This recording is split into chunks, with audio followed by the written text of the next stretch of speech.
Epic Content Marketing. How to tell a different story, break through the clutter, and win more customers by marketing less. By Joe Pulizzi, McGraw-Hill Education. Narrated by myself, the author, Joe Pulizzi. Introduction. Greatness is won, not awarded. Guy Kawasaki. $39,400.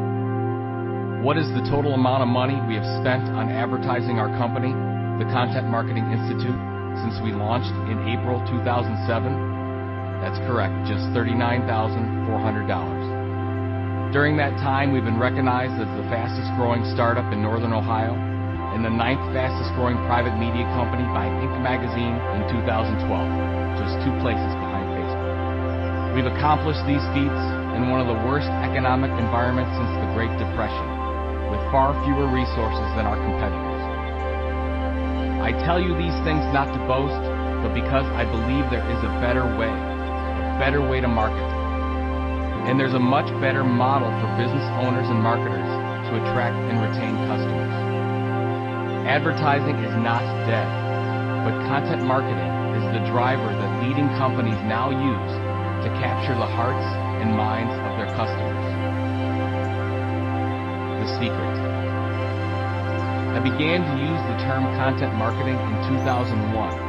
You'll hear a lot about content marketing in this audiobook. I started to work in the industry, what we now call the content marketing industry, a year before then at a large business-to-business media company called Penton Media, headquartered in Cleveland, Ohio. For 13 years, 7 at Penton and 6 at CMI, I had the opportunity to work with some of the best global brands in every industry, from financial services to retail to transportation, many having marketing budgets that would make you blush. I've also worked with hundreds of the smallest companies, from heating and air conditioning to accounting to landscaping, who barely had 2 nickels to rub together. All chief marketing officers to the small business owners believed that they had different problems and challenges, but they really didn't. It was always the same with them as it is with my own company. Do you want to know the secret? Here it is. Your customers don't care about you, your products, or your services. They care about themselves. Before you go any farther in this audiobook, you have to accept this truth as the first step. Most of us feel we have something wonderful and revolutionary to offer people, but we really don't. At least not anything more than customers can probably find elsewhere. If that's really true, how do we get customers to pay attention to us, to trust us, to ultimately buy something from us, and to keep coming back for more? Why epic? There are many definitions of the word epic. According to dictionary.com, the 6th of 6 definitions cites epic as of heroic or impressive proportions, an epic voyage. This is the definition I want you to focus on for this audiobook. In North America, 9 in 10 businesses of any size in any industry use content marketing. Content marketing is not new, but it is getting cluttered, contaminated, if you will. A search for, say, content marketing in Google will render over 500 million results. How do we break through this clutter? We need to be epic with our content marketing. We need to do it better. We need to focus more on our customers and less on our products. Yes, you heard that right. To sell more, we need to be marketing our products and services less. Change your stars. I'm a big fan of the movie A Knight's Tale, featuring the late Heath Ledger. In that movie, the actor's character transforms himself from peasant to nobility by changing his stars, advice given to him by his father when he was very young. This may sound corny, but my goal for you, as it pertains to this audiobook, is to change your stars. You need to both think differently about marketing and then act differently about how you go to market. Everything I have learned from working with hundreds of companies and then growing CMI through the art and science of content marketing is in this audiobook. You have given me a gift by buying it. I will return the favor and make sure it is not a waste of your time. How to listen to this audiobook. People often ask me how long their blog posts or newsletter articles should be. My answer is always this: as long as it needs to be. And that's exactly what you'll find in this audiobook. Some of these chapters are very short, others not so much. Regardless, each one will provide some insight to help you think differently about your business or give tangible advice on developing your own content marketing process. In many of my speeches, I bring up the Jack Palance character, Curly, from the movie City Slickers. Remember the one thing? You know, that one thing that is the secret of life? My goal for every speech I give, as well as for this audiobook, is for you to take away that one thing that will make a difference in your business. Some of the ideas and concepts in this book will be new. Some will be familiar, and you may want to skip around to different chapters. Feel free to do that.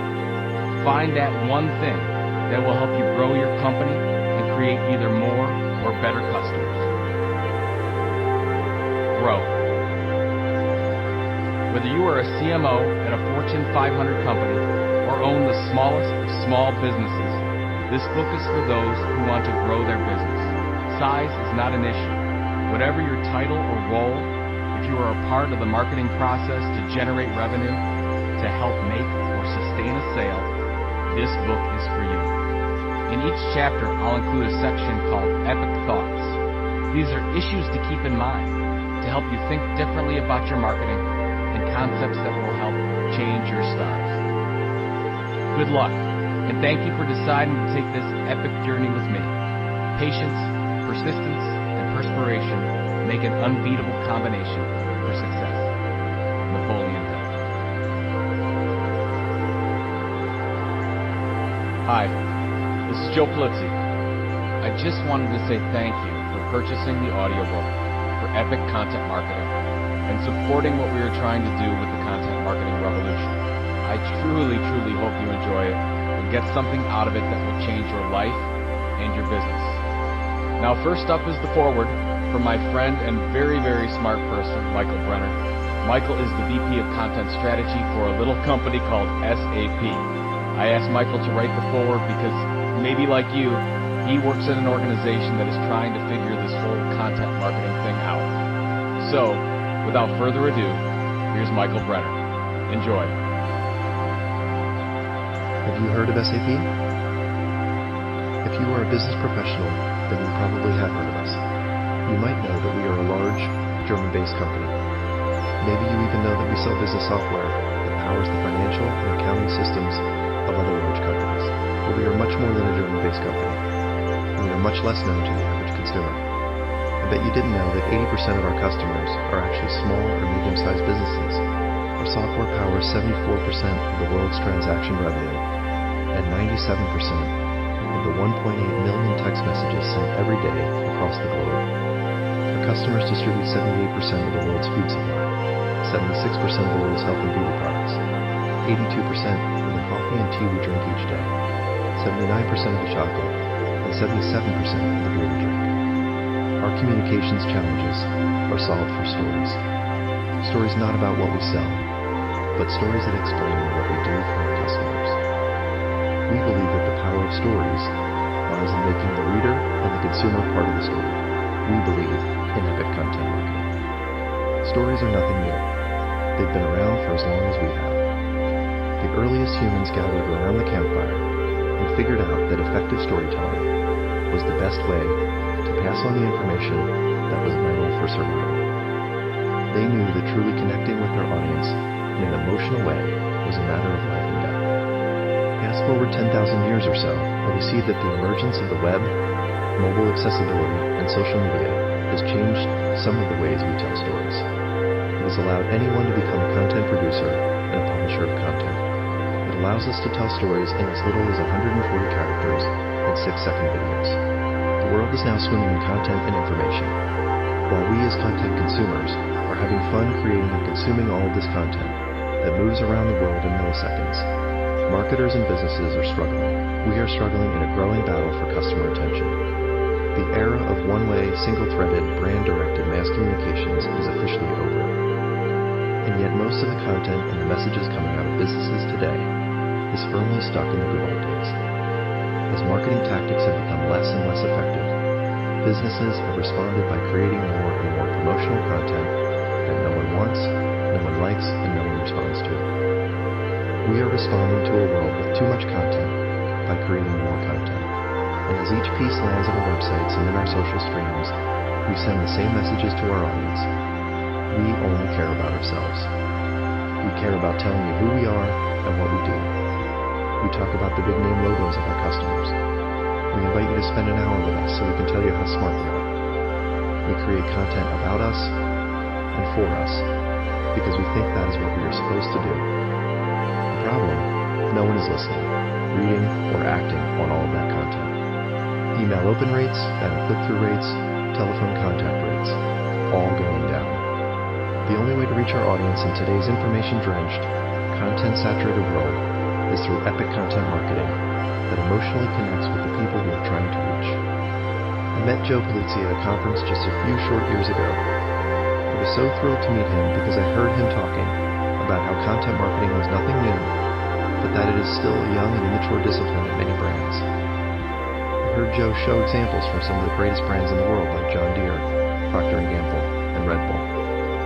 I could relate to the content marketing challenges Joe discussed. And so after one of his talks, I walked up to him, introduced myself, and asked him how a business-to-business brand could accomplish the same as these well-known consumer brands. Joe's advice was simple and straightforward. He suggested I create a content marketing mission statement, to start with a small pilot that connects with our brand's higher purpose, and to start highlighting for our team those companies that are creating epic content that is truly worth creating. And so that is how we got started. We realized that we were creating too much promotional and product-specific content that wasn't being downloaded, read, or acted upon. We ran reports on our websites that showed us that we were reaching the few who wanted product information, and were ignoring the many who were not even sure that there was a technology solution to their problem. In short, we had a content gap. We are trying to highlight that gap to the various groups across our company that create content. But content production comes from a great number of sources across the company. It is not just marketing, but also communications and PR, sales support, customer service, product development, and technical engineers. All these groups and more are creating content. We have found that the biggest obstacle is in the why, helping our teams to understand that if we think and act like a publisher, we will create more of the content our customers are looking for, and less of the content they ignore. One of the biggest challenges in content marketing is to put the needs of our customers ahead of our own and to tell stories that connect with people. To help our teams, we identified our potential customers' top questions and search terms. We are documenting the questions about how technology and innovation can help a business with its biggest problems: how to grow, how to reduce costs, how to beat the competition, how to gain loyal customers. We are also meeting with teams across the organization to walk them through the step-by-step process of how to answer those questions using the content types and channels that our customers are using. At a minimum, we are trying to show them how to be helpful. Ideally, we hope to not just educate our future customers, but also to entertain them, to help them become successful in their careers. We know that if we do this, they will not only know who we are and what we do, but also that we are a potential partner for their business. At SAP, our customers have a lot of questions, and we are doing our best to answer them. We are staying focused on them and their needs, and telling stories that connect, but we have a long journey ahead. Not all of our content is epic yet, but we're working on it. Creating epic content marketing is a long process, but the first step is to just accept that we have to market differently today to survive and flourish. Wherever you are in your content marketing journey, this book that you either physically have in your hands, have displayed on your tablet, or possibly are listening to while you are working out, can make all the difference for your business, your department, your career. Heed Joe's advice like we did, and watch your customers start to look at you differently, less like someone trying to sell them something, and more like a true resource and informational expert. Isn't that what all marketers and business owners want? Today, no matter how big you are or what budget you have, this is achievable. Are you ready? Michael Brenner, Vice President of Marketing and Content Strategy at SAP. Part 1. Content Marketing. There and back again. Chapter 1. What is content marketing? You do not lead by hitting people over the head. That's assault, not leadership. Dwight D. Eisenhower. In March of 2007, I left a six-figure executive position at the largest independent business media company in North America to bootstrap a startup. Many of my friends and mentors actively went out of their way to tell me I was making a mistake. Actually, they said I was crazy. Don't let anyone tell you it's not fun to start a business. For the previous 7 years, I had worked with brands from around the world, helping them publish and distribute their own stories to attract and retain customers. By 2001, it was easy to see that effective marketing was starting to look and feel more like publishing. Large brands were seeing amazing results by creating their own content, similar to what media companies had been doing since the dawn of time, rather than paying to advertise around other people's content. It was that year that I started to slip the phrase content marketing into my discussions with marketing executives. What if more businesses of all sizes did this type of activity, focusing not on their products and marketing, but on the informational needs of their target customer first? Then I asked myself, what if I could launch a business using this model as the basis for starting and growing a business? And that's exactly what we did. When we launched our company, what is now called the Content Marketing Institute, with very little money and an idea back in 2007. This year we will exceed over $4 million in revenues. Next year will be well over $6 million. To achieve this type of growth with little to no traditional advertising, we had to develop a new business model around content creation and distribution. Even while this idea of content marketing is now recognized as the industry term, most business owners have no playbook to do this properly. I talk to people every day from businesses that waste an incredible amount of time on social media tactics without first having the content marketing strategy to make it work for the business. In the print or Kindle version of the book, it's figure 1.1, we talk about the rise of content marketing. Content marketing as a search term didn't even show up till about the middle of 2007, maybe even a little bit later than that. By this year in 2013, it is the dominant term over other terms such as custom publishing, which was the traditional term, and over inbound marketing, custom media, custom content, and every other term you can think of. Content marketing, a collection of definitions. The marketing strategy goes by many names: custom publishing, custom media, customer publishing, member media, private media, content strategy, branded content, corporate media, brand journalism, native advertising, inbound marketing, contract publishing, branded storytelling, corporate publishing, corporate journalism, and we can't forget about branded media. But perhaps nothing says it better than content marketing. But what exactly is content marketing? Content marketing, the formal definition. Content marketing is the marketing and business process for creating and distributing valuable and compelling content to attract, acquire, and engage a clearly defined and understood target audience with the objective of driving profitable customer action. A content marketing strategy can leverage all story channels: print, online, in-person, mobile, social, and so on. Be employed at any and all stages of the buying process, from attention-oriented strategies to retention and loyalty strategies, and include multiple buying groups. Here's a definition from my second book with Robert Rose, Managing Content Marketing. Content marketing is the strategy focused on the creation of a valuable experience. It is humans being helpful to each other, sharing valuable pieces of content that enrich the community and position the business as a leader in the field. It is content that is engaging, eminently shareable, and most of all, focused on helping customers discover on their own that your product or service is the one that will scratch their itch. Content marketing, a less formal definition. Content marketing is owning media as opposed to renting it. It's a marketing process to attract and retain customers by consistently creating and curating content in order to change or enhance a consumer behavior. Content marketing, the elevator pitch. Traditional marketing and advertising is telling the world you're a rock star. Content marketing is showing the world that you are one. Content marketing for practitioners. Content marketing is about delivering the content your audience is seeking in all the places they are searching for. It is the effective combination of created, curated, and syndicated content.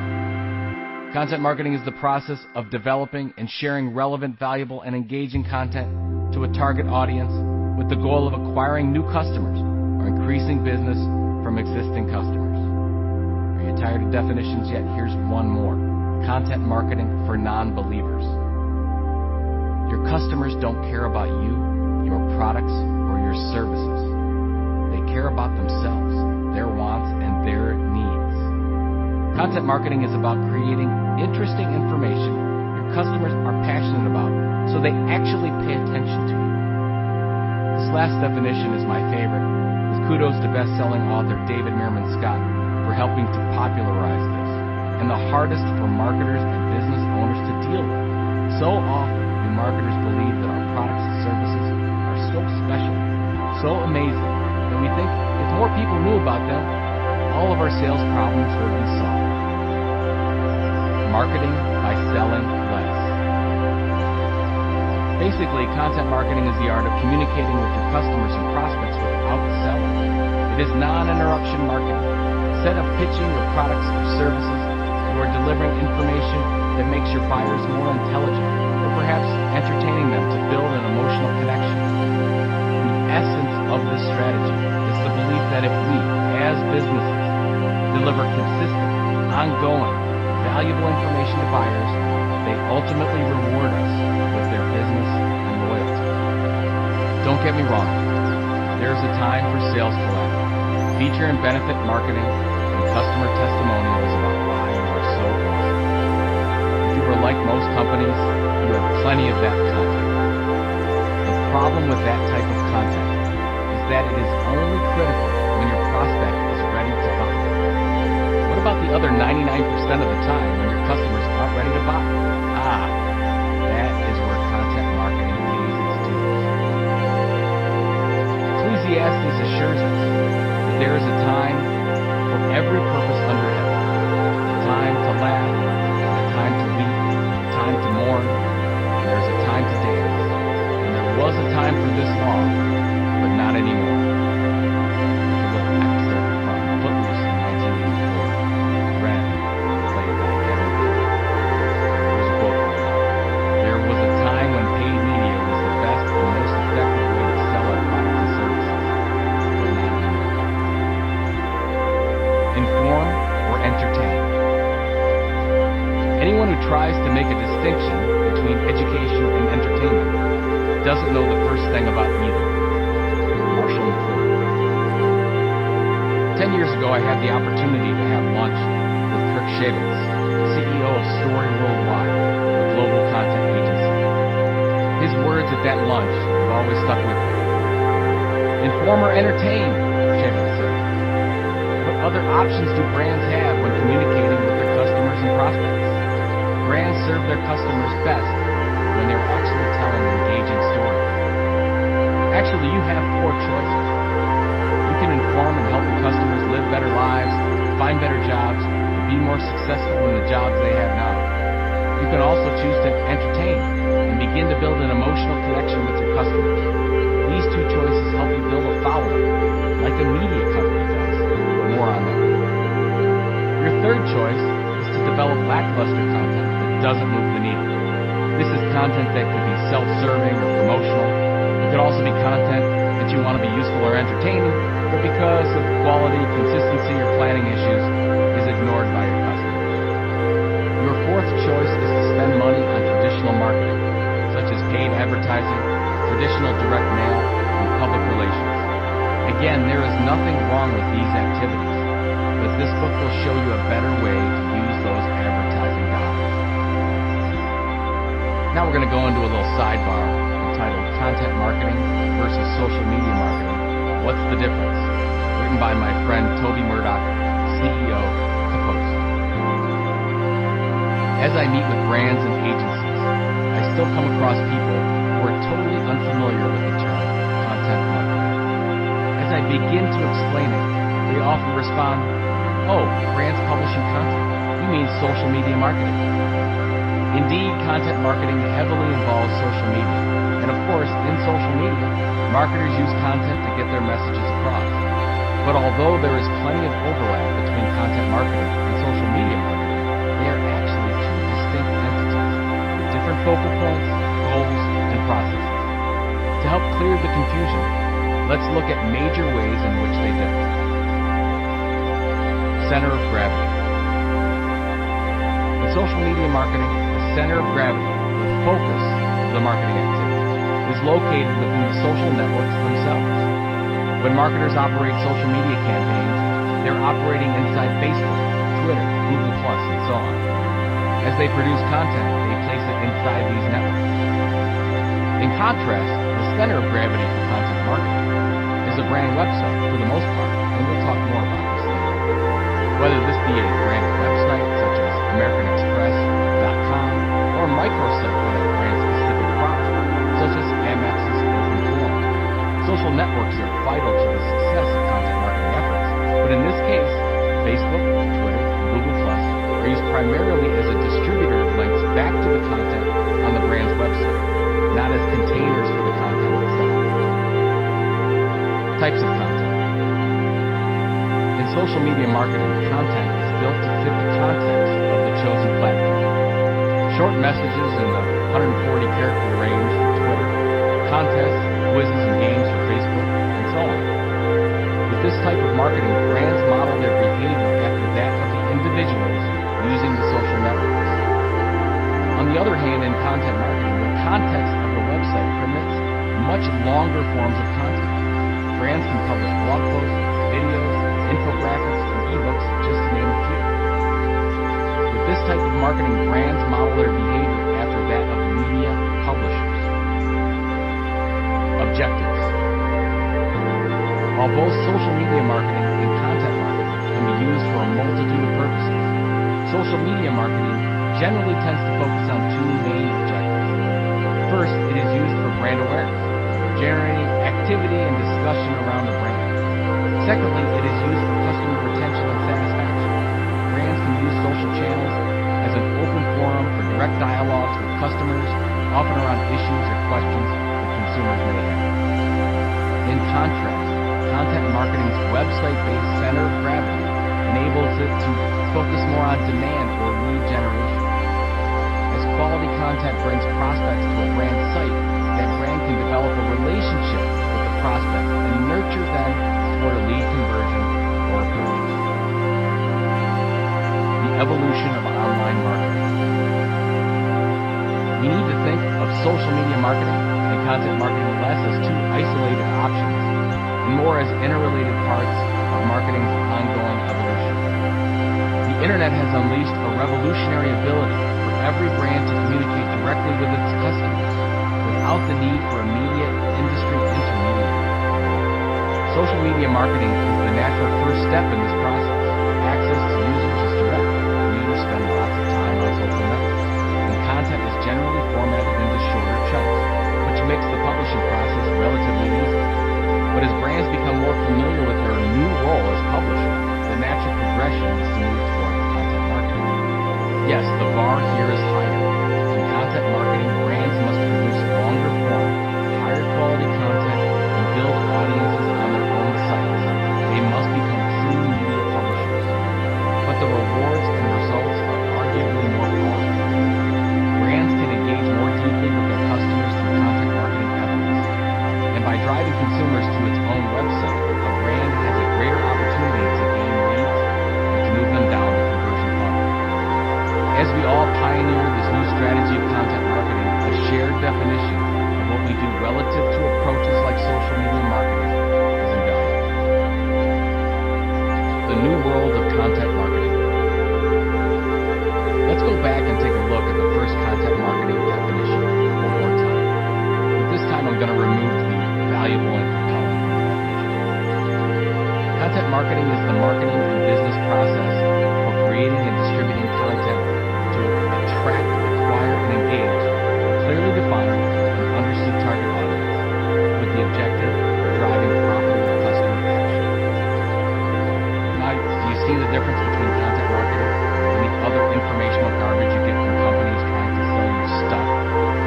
Companies send out information all the time. It's just that most of the time, informational garbage is not very compelling or useful. Think spam. That's what makes content marketing so intriguing in today's environment of thousands of marketing messages per day sent to every person out there. Good content marketing makes a person stop, read, think, and behave differently. The difference between content and content marketing. Not a day goes by that some marketer somewhere around the world doesn't try to figure this out. Here's the answer. Some experts say that content is any word, image, or pixel that can be engaged with by another human being. In the context of this book, content is compelling content that informs, engages, or amuses. What makes content marketing different from simple content is that content marketing must do something for the business. It must inform, engage, or amuse with the objective of driving profitable customer action. Your content may engage or inform, but if it's not accomplishing your business goals, for example, customer retention or lead generation, it's not content marketing. The content you create must work directly to attract and/or retain customers in some way. Content marketing next. According to Roper Public Affairs, 80% of buyers prefer to get company information in a series of articles versus an advertisement. 70% say content marketing makes them feel closer to the sponsoring company, and 60% say that the company content helps them make better product decisions. Think of this. What if your customers look forward to receiving your marketing? What would it be like if when they received your content via print, email, website, social media, or mobile device, they spent, let's say, 50, 30, or 45 minutes with you? What if you actually sold more by marketing your products and services less? Yes, you really can create marketing that is anticipated and truly makes a connection. You can develop and execute sales messages that are needed, even requested by your customers. Content marketing is a far cry from the interruption marketing we are bombarded with every minute of every day. Content marketing is about marketing for the present and the future. Epic thoughts. Content is just content, unless it's driving behavior change in your customers or prospects. Then it's called content marketing. Your marketing needs to be anticipated, loved, and wanted. This is the new world we live in today. Your content marketing strategy comes before your social media strategy. Yesterday, today, and always. Chapter 2. The History of Content Marketing. History will be kind to me, for I intend to write it. Winston Churchill. The story of John. There once was a struggling blacksmith named John. John was young, broke, and in desperate need to provide for his young family in Vermont. In 1836, John made the tough decision to leave his family with all of $73 in his pocket to make his way west in the hope of finding fortune, or at least a job. After 2 weeks of travel, John decided to set up camp in Grand Detour, Illinois. It was there he put out his blacksmith shingle. Day after day, John would hear the tales of farmers from the Northeast struggling to put their plows through the sticky Illinois soil. Where their iron plows used to easily slide through the New England sediment, the Midwest sod seemed quite a challenge. The farmers became frustrated, having to clean the mud off the iron plows every few yards. John believed that if he could mold the outside of the plow in steel, the mud and dirt would not stick. So in 1837, John built the first polished plow using a broken saw blade. During the days and months that passed, John would work with the farmers and listen to their problems. He would continue to refine the plow for many years. John would go on to become one of the greatest inventors and businessmen of his time. That man was John Deere. Content marketing in the 19th century. Even though John Deere passed away in 1886, his values of listening and teaching live on through the company he built. Deere & Company, arguably the most famous agricultural company in the world, launched, created, and distributed the Furrow magazine in 1895. Deere leveraged the Furrow not to sell John Deere equipment directly as a catalog version, but to educate farmers on new technology and how they could be more successful business owners and farmers. From the beginning, the Furrow was not filled with promotional messages and self-serving content. It was developed by thoughtful journalists, storytellers, and designers, and covered topics that farmers cared about deeply. The goal of the content was to help farmers become more prosperous and, of course, profitable. Now, 120 years later, the Furrow is still going strong. It is the largest circulated farming magazine in the world, delivered monthly to over 1.5 million farmers in 12 languages to 40 countries. John Deere is often given credit for being the first to leverage content marketing as part of a long-term business process. A glorious past. John Deere was just the beginning. 1900. Michelin develops the Michelin Guide. This 400-page guide, now with its iconic red cover, helps drivers maintain their cars and find decent lodging. In its first edition, 35,000 copies were distributed for free. 1904. Jell-O recipe book pays off. Jell-O distributes free copies of a recipe book that contributes to sales of over $1 million by 1906. 1913.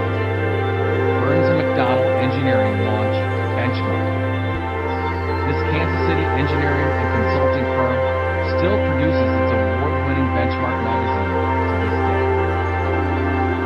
1922. Sears launches world's largest store radio program.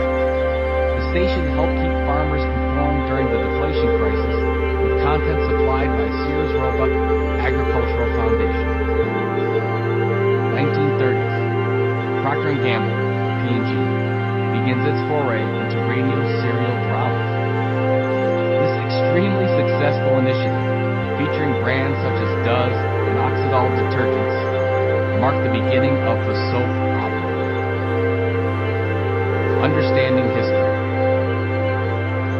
As mentioned in Chapter 1, content marketing as an industry is taking off, but it's important to realize where brands have been. Brands have been telling stories for centuries. That endeavor started when we had just a few channels, and it continues today even as they can choose from literally hundreds of media channels for marketing. Telling a quality story to the right person at the right time always cuts through the clutter. There will be another new channel tomorrow, and another one the next day. It's easy to be seduced by the new. As smart content marketers, we need to keep in mind that channels come and go, but good stories and storytelling last forever. Epic thoughts. Content marketing, as you know now, is not new. Brands have been telling epic stories for centuries. The difference? It's more critical than ever right now today to get it right.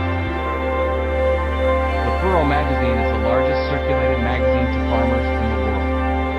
Could you be the leading provider of information for your customers? Chapter 3. Why Content Marketing. It isn't uncommon for managers at senior levels of large organizations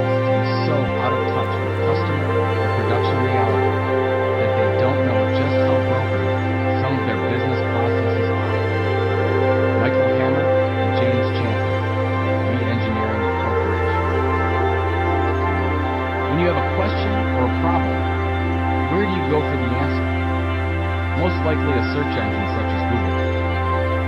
When you are browsing through your favorite social networking sites, what do you tend to share? Perhaps interesting stories or clever images? When you are working out, do you possibly listen to interesting podcasts, or maybe to the latest business audiobook, perhaps epic content marketing? When you are doing research to purchase a hotel room, or perhaps buy some new business software, what do you look for? Perhaps testimonials or ratings for the hotel. Maybe a research or comparison report for the software. In each case, it's content that solves our problems, makes us laugh, or gives us the idea for our next journey. John Wilben, author of Content is Currency, states that through content, you connect. Content is the currency that powers the connection. It speaks to us, makes us want to share it, and motivates people to buy. Simply put, all those wonderful social media channels we have today are useless without epic content. There and back again. In 2008, I partnered with Newt Barrett to write Get Content, Get Customers from McGraw-Hill. 2 paragraphs toward the beginning of the book are still relevant now 5 years later. Marketing organizations are now realizing that they can create content whose quality is equal to or better than what many media companies are producing. Moreover, they are seeing that they can deliver tangible benefits to prospects and customers by offering relevant content that helps produce solutions to some of the toughest problems their prospective buyers are facing. By delivering content that is vital and relevant to your target market, you will begin to take on an important role in your customers' lives. This applies to your online, print, and in-person communications. And this is the same role that newspapers, magazines, TV, radio, conferences, workshops, and websites have played in the past. Now it's time for your organization to play that role. Cutting through the clutter. Today we have the same opportunity we had 5 years ago, but the stakes are much higher. Yankelovich, a marketing research firm, states that consumers, once exposed to 500 marketing messages per day in the 70s, nowadays are bombarded with as many as 5,000 or more. But consumers aren't tuning out, they're becoming highly selective. According to Google's Zero Moment of Truth research, in 2010, the average consumer engaged with 5 pieces of content before making a buying decision. In 2011, that number doubled to more than 10. Google is projecting that this number will continue to increase as consumers engage in even more media. Of course it will. According to ComScore, in November 2012, the penetration of smartphones moved beyond the 50% mark in both the United States and most of Europe. That means the majority of us have content gathering tools with us at all times. And let's face it, we have a relationship problem with our phones. According to a 2012 Time magazine study of 5,000 international cell phone or smartphone users, 84% said that they could go not a single day without their cell phone. 50% of Americans sleep with their phone next to them, including 80% of 18 to 24-year-olds, and 20% check their phone every 10 minutes.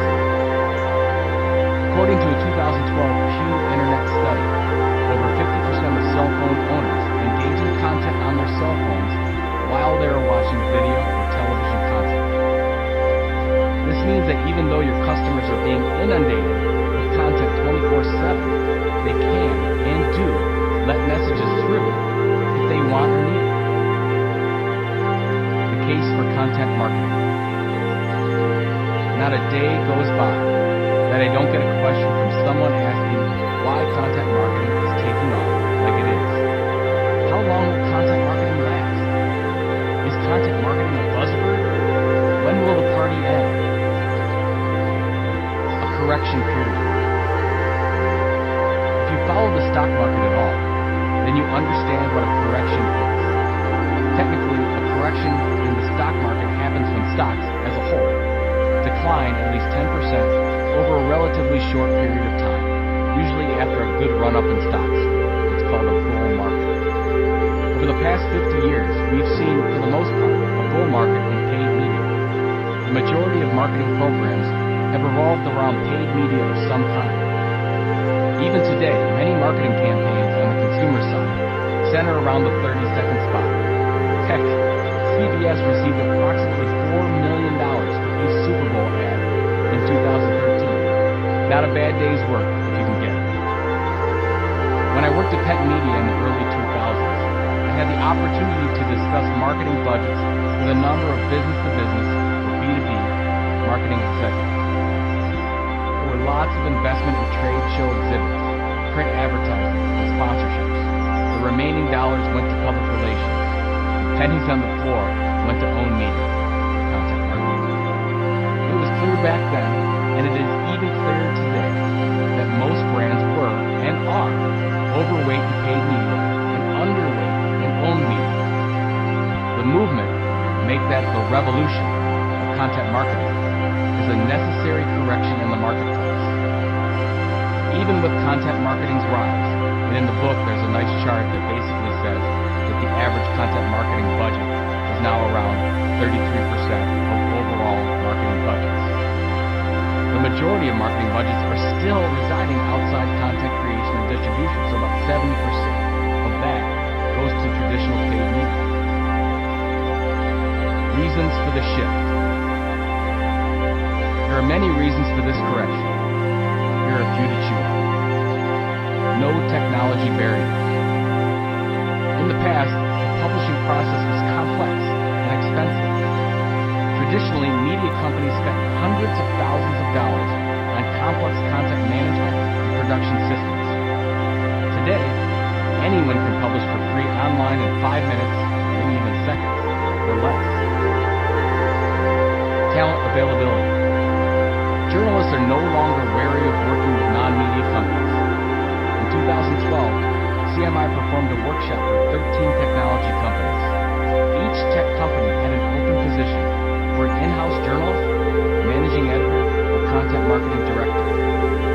Today, these positions are being filled by journalists who have made the move from the traditional media side to the dark side.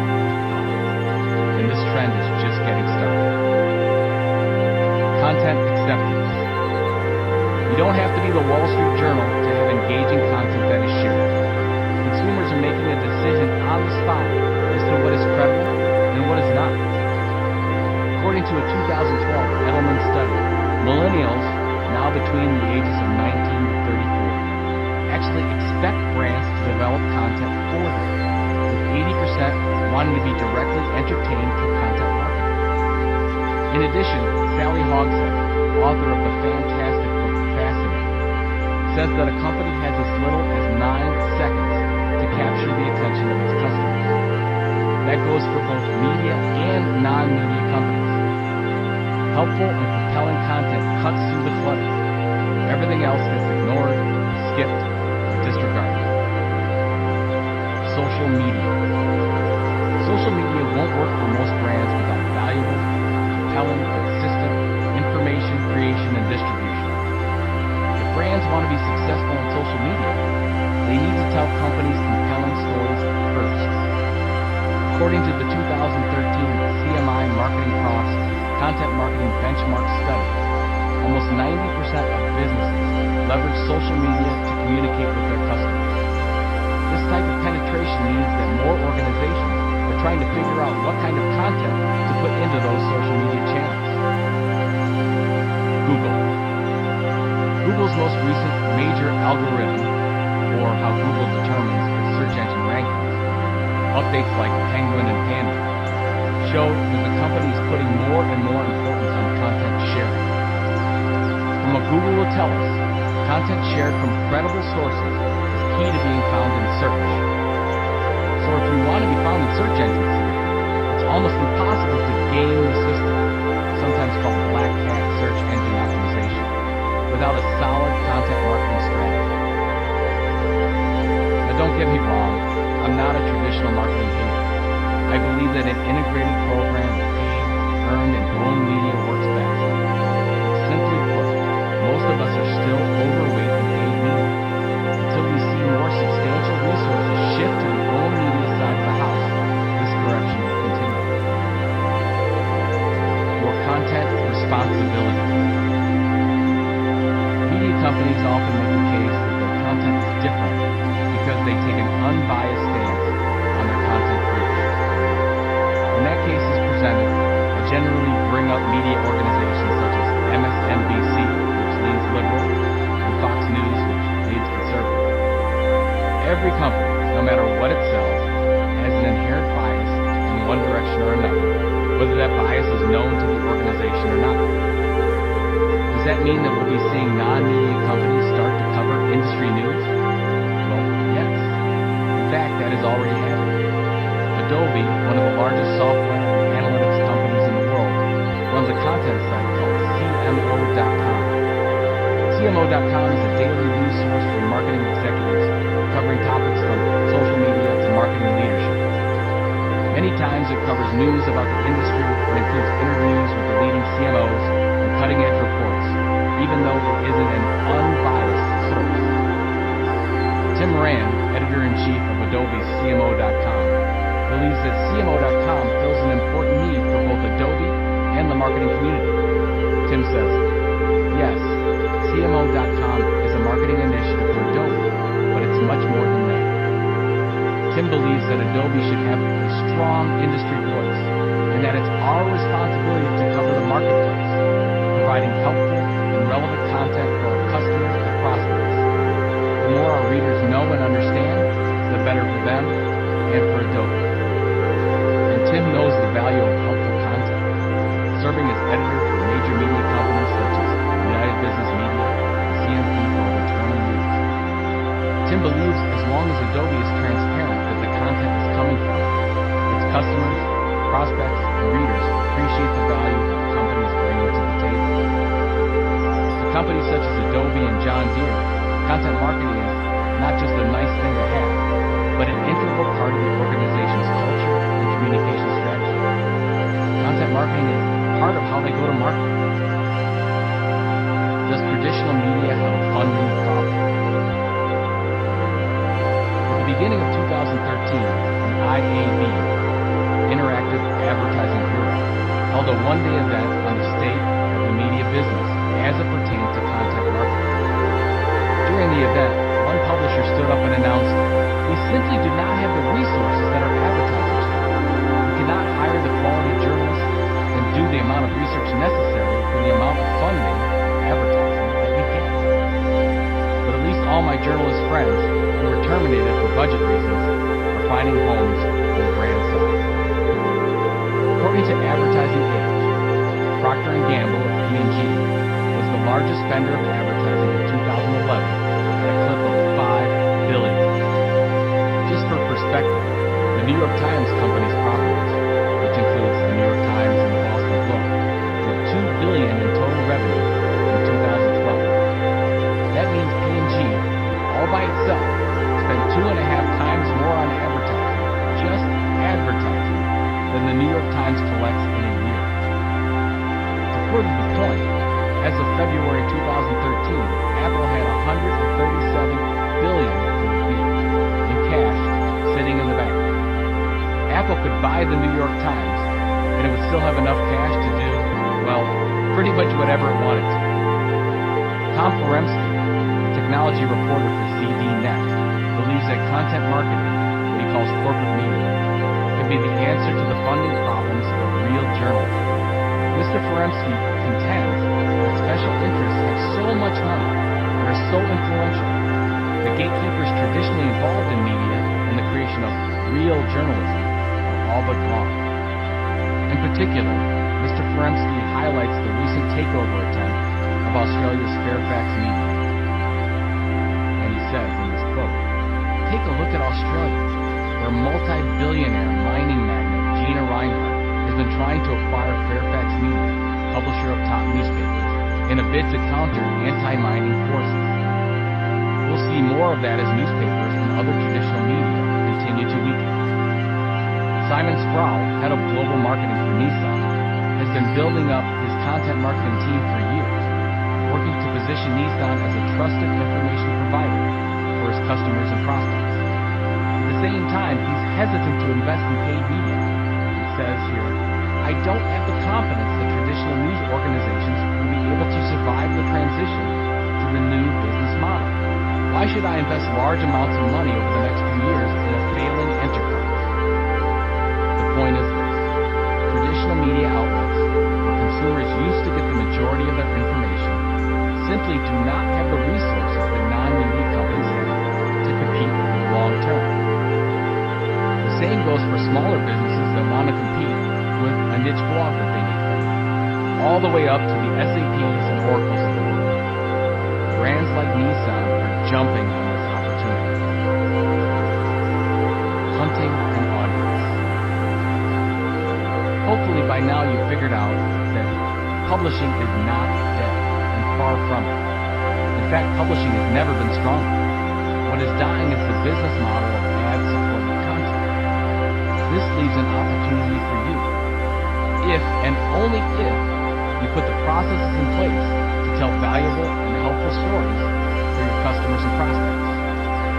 Brand publishers, non-media companies such as Intel, DuPont, or the local heating and air conditioning company, and media companies actually have the same goal. That goal is to build an audience, one that loves your content so much that it leads to subscription. That in turn leads to finding ways to monetize that audience. Brand publishers are challenged with trying to get found in search engines, drive leads, and figure out social media. At the center of making all of that happen is storytelling. It's all about brands creating helpful, valuable, and compelling stories that position them as trusted experts in their field. That content, if worthy, will convert casual, passerby readers into loyal ones. In turn, those loyal readers may then be converted into loyal customers. Media companies are trying to do the same thing, exactly the same thing. The only difference is how the money is generated from the content. Robert Rose, my co-author in the book Managing Content Marketing, states that to succeed today, we need to use content to continually engage our audiences, from the first time we meet them, continuing throughout the entire customer lifecycle. In short, the job of marketing is no longer to create customers. It is, to paraphrase Peter Drucker, to create passionate subscribers to our brand. An underlying theme throughout this book is about attracting and keeping an audience. Once the audience is built, that is where the magic happens. That is when marketing sees long-term return.